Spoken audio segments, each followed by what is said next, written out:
कोश का अर्थ है कहीं 5 खजाना भी कहा गया है, कहीं 5 भाग भी कहा गया है। ये कैसा है?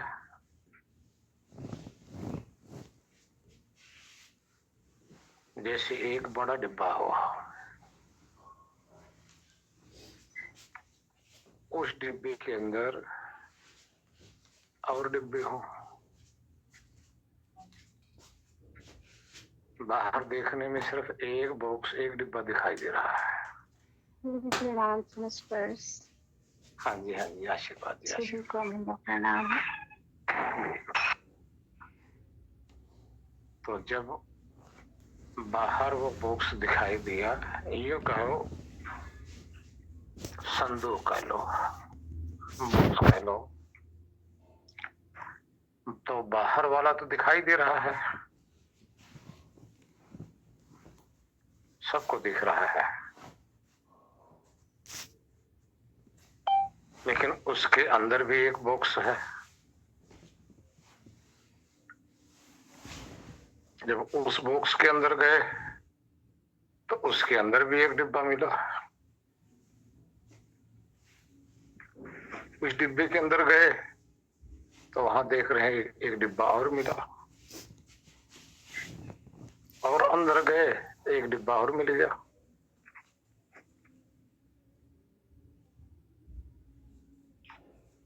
अभी ये डिब्बे हैं, डिब्बे के अंदर डिब्बा, डिब्बे के अंदर डिब्बा, फिर डिब्बे के अंदर डिब्बा, इसी तरह से 5 डिब्बे हैं। बाहर वाला उसके जो अंदर है उसमें कैद है, बाहर वाले में उससे जो छोटा है उसमें कैद है, और उस दूसरे के अंदर तीसरा कैद है, तीसरे के अंदर चौथा कैद है, चौथे के अंदर 5वां कैद है।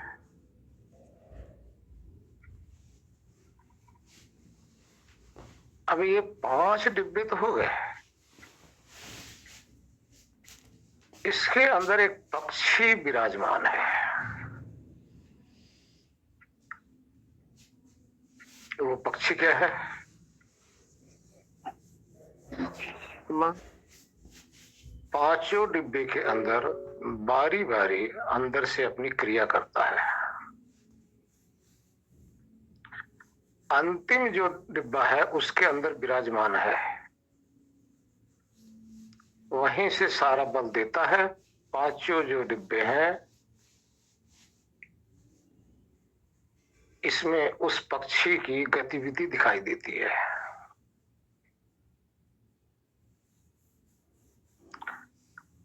गतिविधि क्या दिखाई देती है? उसके द्वारा होने वाली जो क्रिया है वो दिखाई देती है बाहर वाले को। लेकिन जो पक्षी ये सब कर रहा है वो कोई नहीं देख पा रहा है। और अचंभे की बात है कि ये जो पक्षी है, आत्मा रूपी पक्षी, सबके अंदर अपनी क्रिया करते हुए भी उसको खुद को पता नहीं है कि मैं कौन से डिब्बे के अंदर हूं।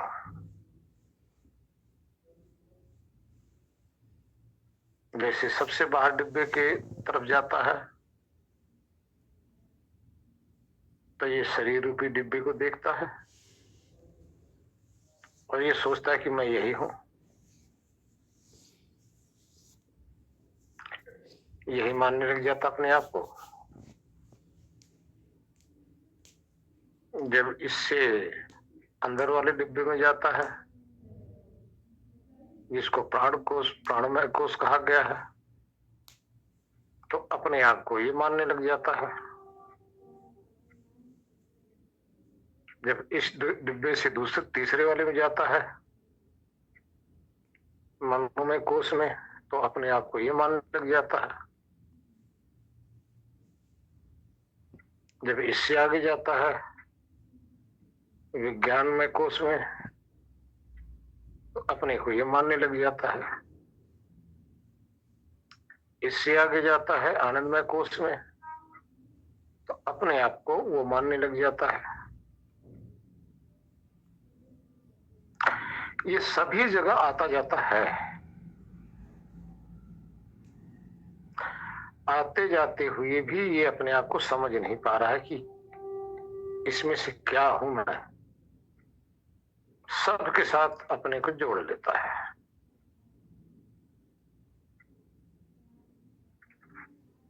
कोई जब समझदार पक्षी जब होते हैं, इसको जब बताने लग जाते हैं कि भाई देख तू कहां कहां जा रहा है, उसको समझ, जहां जहां जा रहे हो उसके सबकी ज्ञाता हो और उससे परे हो।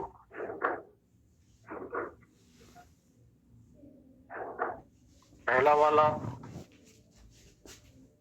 अन्न और जल से पोषित होने वाला डिब्बा है। दूसरा वाला हवा से पोषित होने वाला डिब्बा है। तीसरा विचार से पोषित होने वाला डिब्बा है। चौथा ज्ञान और विज्ञान से पोषित होने वाला है। पांचवा जहां निद्रा में जाकर सबसे छूटकर विरक्त होकर इन चारों से परे वहां जाता है, तो अज्ञान में होता है, जहां आनंद ही आनंद होता है। इन सब के अंदर जाता हुआ अपने आप को समझ नहीं पा रहा है।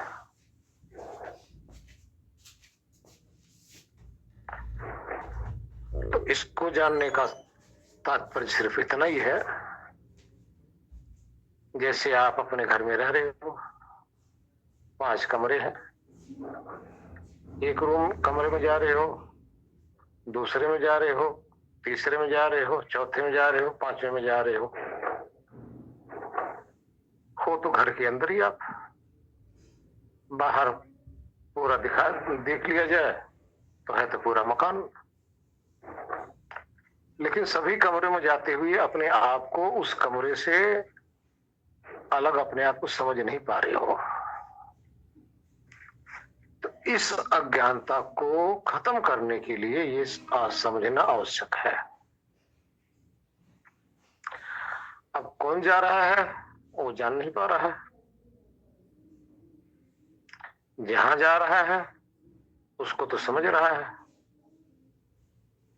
कि जो जा रहा है वो नहीं समझ पा रहा है,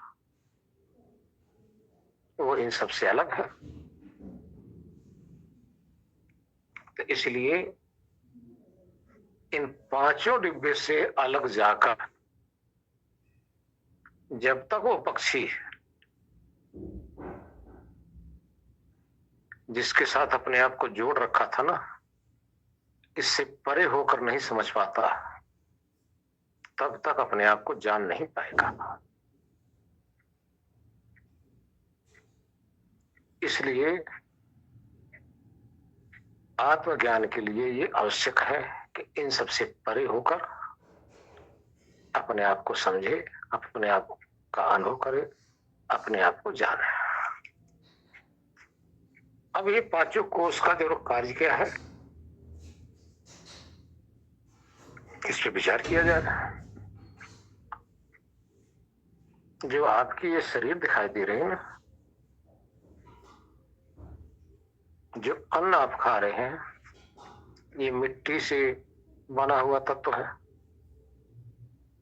जिसको आप अन्न कह रहे हैं मिट्टी से बना हुआ है,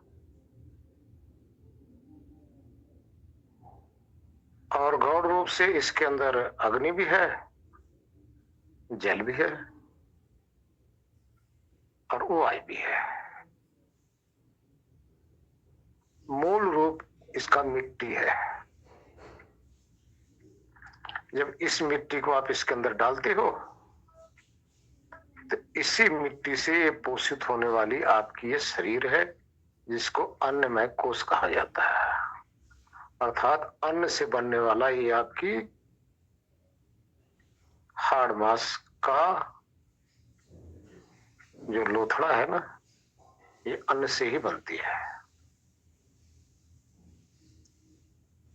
हाड़ मांस आपको दिखाई नहीं दे रहा है, क्योंकि इसके ऊपर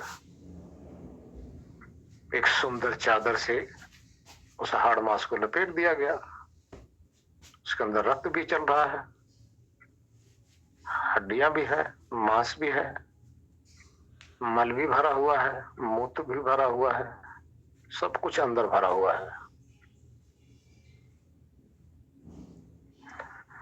और चमड़े से रूपी चादर से लपेटने के कारण से आपको दिखाई नहीं दे रहा। यही है भाई अन्न से बना हुआ आपकी शरीर।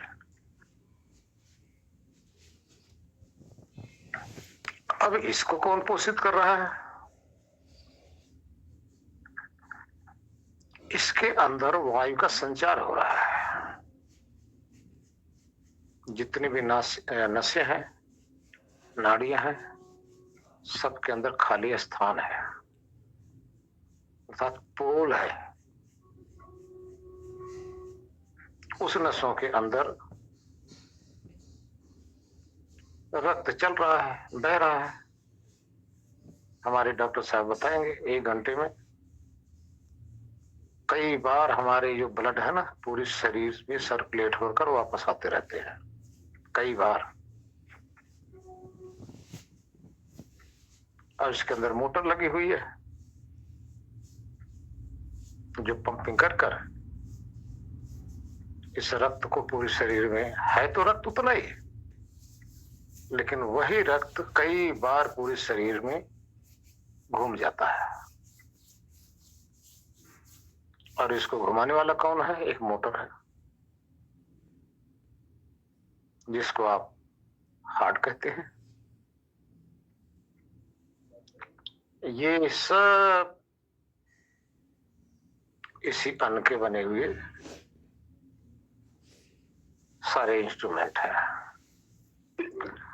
अब आप देखिए, ये जो चल रहा है, रक्त हमारा जो चल रहा है, कैसे चल रहा है? इन सब के अंदर ऑक्सीजन मिलाई जा रही है।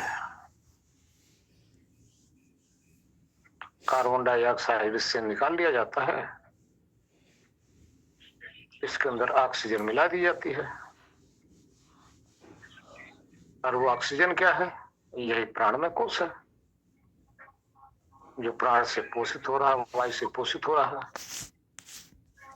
आप श्वास ले रहे हैं, इसमें भी वायु जा रही है।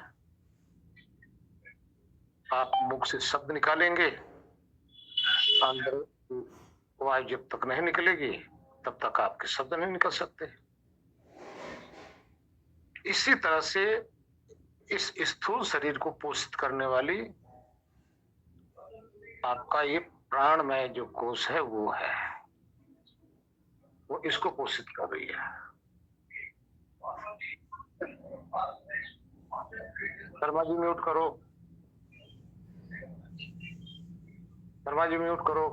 अरे खराब हो रहा है, पता नहीं क्यों हो गया। अंदर जाइए, जिसको मनोमय कोश कहा जा रहा है। वो मन के द्वारा हमारी इंद्रियों को प्रेरित किया जाता है। मन इंद्रियों को प्रेरित करके प्राण के द्वारा इस शरीर को चलाती रहती है। तो वो अंदर का डिब्बा है। ताकतवर प्राणमय कोश उससे ज्यादा ताकत, मनोमय कोश उससे ज्यादा ताकत, ज्ञानमय कोश समझ देता है, जिसके कारण से, समझ के कारण से जहां जैसे चाहता है वैसे क्रियाकलाप होता है।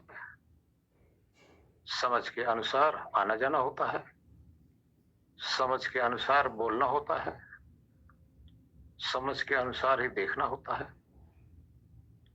वो विज्ञान में कोश है। आगे देखिए, ऊपर वाला जो कोश है अन्नमय कोश अति स्थूल है, प्राणमय कोश उससे सूक्ष्म है,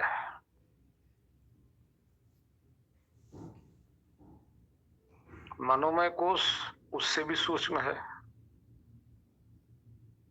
विज्ञानमय कोश उससे भी सूक्ष्म है, आनंदमय कोश उससे भी सूक्ष्म है।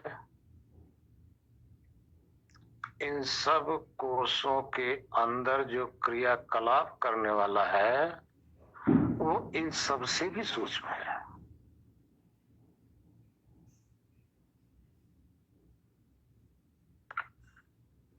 जितना सूक्ष्म उतना पावर, जितना स्थूल उतनी पावर कम। इस तरह से इस शरीर में 5 भाग बनाकर एक भाग दूसरे को बल देता है, दूसरा तीसरे को, तीसरा चौथे को, चौथा पांचवें को। इस तरह से ये जो आत्मा रूपी पक्षी है इस शरीर के अंदर ठहर पाता है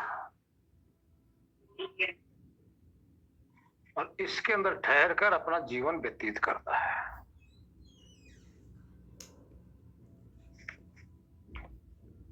जीवन व्यतीत करते हुए समझ नहीं पाता, पूरा जीवन इसी में रहता है, समझ नहीं पाता कि ये क्या है और मैं क्या हूं, अन्नमय कोश क्या है, मैं क्या हूं, दोनों में भेद नहीं कर पाता। प्राणमय कोश क्या है, मैं क्या हूं, ये भी भेद नहीं कर पाता। मनोमय कोश क्या है और मैं क्या हूं, ये भी भेद नहीं कर पाता। विज्ञान में कोश क्या है और मैं क्या हूं, ये दोनों में भेद नहीं कर पाता। आनंद में कोश क्या है और मैं क्या हूं, ये भेद नहीं कर पाता। जबकि इन पांचों से हटकर वो छठा है, कि पांचों से परे है वो छठा जो भेद नहीं कर पा रहा है। ये पांचों विज्ञान स्वरूप है, अज्ञान स्वरूप है, इसमें समझ नहीं है, इसमें समझने का सामर्थ्य है ही नहीं, क्योंकि ज्ञानवान है ही नहीं। लेकिन जो छठा जो पक्षी है आत्मा रूपी, वो ज्ञानवान है। ज्ञानवान होते हुए भी इस अज्ञान के साथ लगने के कारण से इस अज्ञान स्वरूप को ही अपना स्वरूप मानता है। ये उसको संगदोष लग गया है, यही संगदोष उसका लग गया है।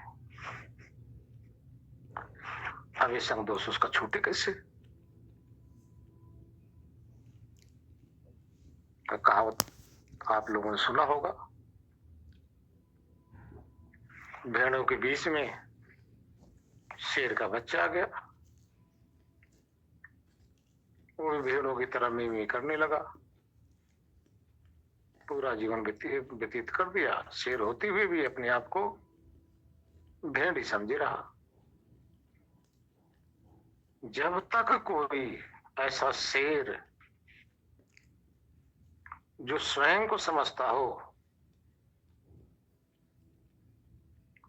ऐसे बच्चे को जो शेर का बच्चा होते हुए अपने आप को भेड़ समझा हुआ है, ना समझाए तो समझ नहीं आता। अर्थात जब तक कोई ज्ञानी पुरुष इस अज्ञान आत्मा को ना समझाए तो इसको समझ नहीं आता। समझाने के बावजूद भी कहां समझता है, नहीं समझ पाता, मानता ही नहीं, क्योंकि अपने आप को क्या माने बैठा है, शरीर। अपने आप को क्या माने बैठा है? चमड़ा। अपने आप को क्या माने हुआ है? स्त्री। अपने आप को पुरुष, अपने आप को जवान, अपने आप को बच्चा, अपने आप को किशोर, अपने आप को बूढ़ा, अपने आप को मरीज, अपने आप को बहुत कुछ माने बैठा है। यही मान्यता इसका बंधन का कारण है। ये समस्त मान्यताएं बाहर की हैं, अंदर की नहीं है। जिसके साथ जुड़ा है उसके साथ लगकर उसकी मान्यता को अपनी मानना है।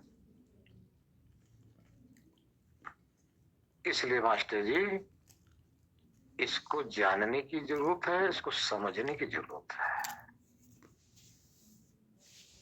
और जब तक जानेगा नहीं, जब तक समझेगा नहीं, जब तक अपने आप को अनुभव करेगा नहीं, तो इनसे छूटेगा भी नहीं। विचार करो कि आप जब भी जन्म लिए होंगे, कुछ आपको दुनिया में मिला हो या न मिला हो, किसी देश में रहे हो, किसी काल में रहे हो, किसी भी जीवन में रहे हो, आपको ये देह अवश्य मिली है। और देह के संग युगों युगों तक रहकर आपने इसका संग दोष किया हुआ है, युगों युगों से।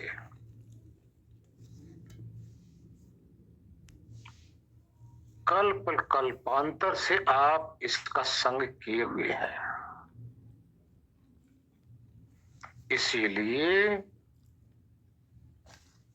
हम आप सबको अभिनिवेश नामक दुख लगा हुआ है, भय लगा हुआ है, ये कष्ट लगा हुआ है।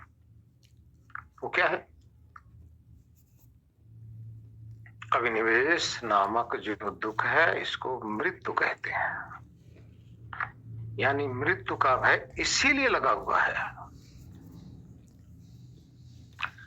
जबकि ये मृत्यु शरीर की होती है। लेकिन इस मृत्यु को आत्मा अपनी मृत्यु समझने लग गया है। हकीकत ये है कि ये जो शरीर है एक प्रकार का वस्त्र है। जैसे आप लोगों ने देखो, अपनी अपनी तरफ जरा ध्यान दो, जब से होश संभाले हो, कितने वस्त्र आप लोगों ने पहना नया, और फिर पुराना होने के बाद में कितना आपने फेंक दिया, त्याग दिया है। कितना उसके लिए रो रहे हो भाई, कितना दुख हो रहा है उसके लिए, आपने जो वस्त्र त्यागा है। लेकिन जब नया वस्त्र होता है तो उस पर कितना अहंकार भी आता है। इसी तरह से ये आत्मा रूपी पक्षी इस शरीर रूपी वस्त्र को पहनता रहता है और फिर उसको त्यागता रहता है। इस त्याग का उसको भय रहता है कि ये त्यागना न पड़े। जबकि सच ये है कि वस्त्र पुराना होगा, मैला होगा, फटेगा और त्यागना भी पड़ेगा। लेकिन सबको यही भ्रम है कि ये सदा एक सा बना रहे, इसको त्यागना ना पड़े। अटल सत्य है, त्यागना पड़ेगा। किसको त्यागना पड़ेगा? जो आत्मा रूपी पक्षी है। उसको क्या जरूरत है इसको, इस वस्त्र की? इस वस्त्र की इसलिए जरूरत है कि इसी के द्वारा अपना राग, द्वेष, काम, क्रोध, मोह, लोभ, अहंकार और साथ में आत्मज्ञान, आगे मोक्ष, इसकी प्राप्ति भी करना है। लेकिन अज्ञानता के कारण से इससे उसको भय लग रहा है, न त्यागना पड़े। इसका भय तब ही जाएगा मेरे भाई, जब इस वस्त्र से अलग होकर आप अपनी यथार्थ सत्ता का अनुभव करेंगे। वस्त्र के संग नहीं, क्योंकि वस्त्र का संग दोष आप में है। वस्त्र के संग रहते हुए आप अपने आप को कदापि नहीं समझ सकते, क्योंकि अज्ञान से आप ढके हो। वस्त्र के संग दोष आपके साथ लगा हुआ है। इसलिए बिल्कुल इससे परे होकर जहां आप वस्त्रहीन हैं, वहां पर आपको अपनी यथार्थ स्थिति का ज्ञान होगा। जब उसका पता आपको चल जाएगा तो वस्त्र का मोह आपका समाप्त हो जाएगा। जब वस्त्र का मोह समाप्त हुआ तो मृत्यु किसकी? जिसकी मृत्यु नहीं होती वो अमृत है, अर्थात न मरने वाला है। इस न मरने वाला जो आपका स्वरूप है, जब आप उसको जाकर झांक लेते हो, अनुभव कर लेते हो, प्रतिबोध कर लेते हो, साक्षात्कार कर लेते हो, स्वरूप में स्थित हो जाते हो, तब ही आत्मा को अपना संपूर्ण ज्ञान हो पाता है, अर्थात समझ। ध्यान देना, तभी अपनी समझ हो पाती है, तभी मृत्यु का भय खत्म, तभी संसार की वासनाओं का लोप हो जाता है, तभी प्राणी पदार्थों से मोह भंग हो जाता है। यही ज्ञान है, यही सत्य है, यही अमृत है, यही मुक्ति है और यही मोक्ष है। जब आप उस स्थान पर जाकर अपने यथार्थ स्वरूप का अनुभव कर लेंगे, सारा संसार का जितना भी मोह का आडंबर, राग का आडंबर आपके ऊपर चढ़ा हुआ है, इसका पर्दाफाश हो जाएगा। अब देखिए ना, किस कोई कैसा भी वस्त्र पहना हुआ है, वस्त्र पहनकर वो अपने आप को कैसा मान रहा है, यथार्थ तो नहीं समझ पा रहा है ना। इस शरीर को देखिए, जब आप वस्त्र विहीन हो जाइए, वस्त्र विहीन होकर आप शीशे के सामने खड़ा होकर देखिए, तब आपको इस शरीर की बनावट यथार्थ दिखेगी। यथार्थ, उससे पहले इस शरीर की यथार्थता को, सच्चाई को आपने वस्त्र से ढक दिया है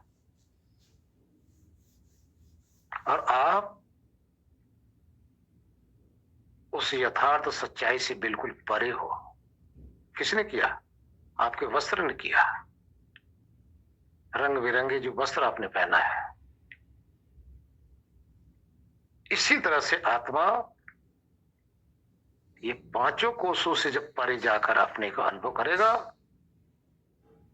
तभी अपना स्वरूप का उसको ज्ञान हो पाएगा। हरिओम, नारायण।